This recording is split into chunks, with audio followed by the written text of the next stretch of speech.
O ito na mga Marites, para hindi na kayo magchichismisan dyan tungkol sa 7.4 magnitude na lindol dito sa Taiwan.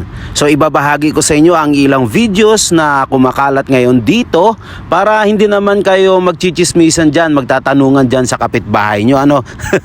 各位联合报的那个读者大家好，这边是花莲市轩辕路跟中山路的交叉口。 Pero bago ang lahat, para sa inyong kaalaman, alam nyo ba na bago niyanig ang buong Taiwan ay nakakatanggap kami ng message na ganito?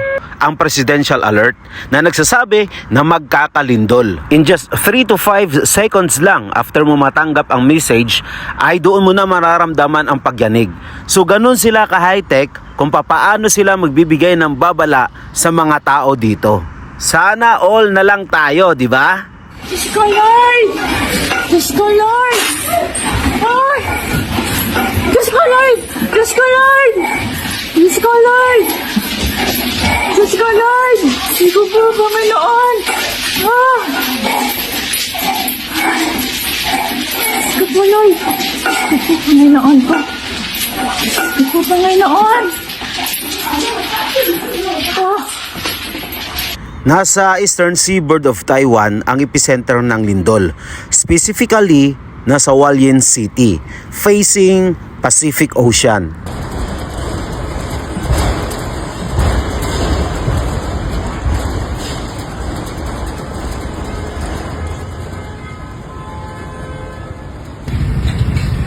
Dahil marunong din ako magmarites, nakakala po ako ng isang balita na 4 na daw po ang nasawi sa nasabing lindol.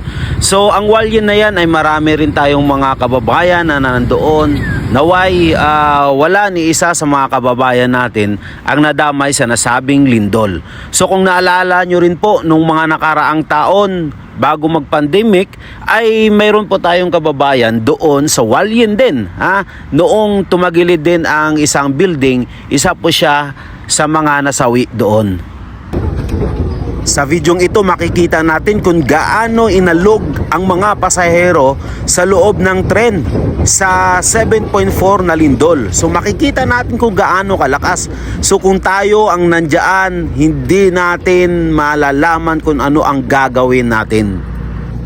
Ito ring mga magtropa na ito, umakyat sa bundok at doon na sila sa taas saka sila inalog ng lindol. Sumantakin mo kung ikaw din ang nandito, di mo alam kung ano rin ang gagawin mo. Baka sakali may posibilidad na gumuho itong mga bato na to na kanilang pinapatungan.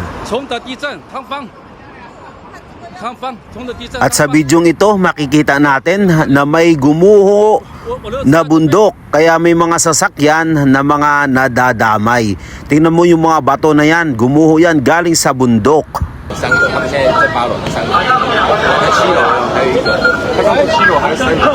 Kaya mga kababayan, kahit saan man tayo panig na mundo naroroon, lagi po natin ipagdasal ang ating kaligtasan.